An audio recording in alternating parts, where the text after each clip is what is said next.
Edathanattukara charity വനിതാ കൂട്ടായ്മയുടെ കരുത്തുകാട്ടി നൂറുകണക്കിന് സ്ത്രീകൾ പങ്കെടുത്ത വനിതാ സംഗമം ശ്രദ്ധേയമായി. ചാരിറ്റി കൂട്ടായ്മ വനിതാ വിങ്ങിന്റെ വിവിധ പദ്ധതികളുടെ ഉദ്ഘാടനവും വനിതാ സംഘവുമാണ് കോട്ടപ്പളയിൽ നടന്നത്.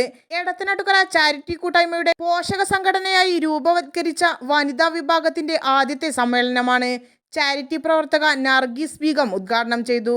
എടത്തനാട്ടുകര ചാരിറ്റി കൂട്ടായ്മ വനിതാ വിംഗ് പ്രസിഡന്റ് ഫക്കീസ് സഫർ അധ്യക്ഷത വഹിച്ചു. ഡോക്ടർ CN ഷബ്ന പദ്ധതി വിശദീകരിച്ചു. Mannarkkad block panchayat president V Preetha കുഞ്ഞിക്കുടുക്ക പദ്ധതിയും ജില്ലാ പഞ്ചായത്ത് അംഗം M മെഹർബാൻ പൊതിച്ചോർ പദ്ധതിയും പാറോക്കോട് അബ്ദുള്ള പെൺവെളിച്ചം പദ്ധതിയും നർഗീസ് ബീഗം പെൺമൈത്രിയും ഉദ്ഘാടനം ചെയ്തു. സക്കീന, സരിത, ഷബ്ന മലയിൽ, റഹിയാനത്ത്, റഫീഖ പാറോക്കോട്, റഹ്മത്ത് മടത്തൊടി, ജമീല, ഡോക്ടർ ഷാജി, എടത്തനാട്ടുകര ചാരിറ്റി കൂട്ടായ്മ പ്രസിഡന്റ് ഷമീം കരുവള്ളി, K ഉസ്മാൻ, ജംഷാദ് പള്ളിപ്പറ്റ, ഗീത ശിവരാമൻ, ഷാഹിദ ഉമ്മർകോയ, റഫിയ അബ്ദുള്ള, ഷെറീന മുജീബ്, ജിഷ പ്രസാദ്, സ്വാലിഹ, ഹാജറ എന്നിവർ സംസാരിച്ചു.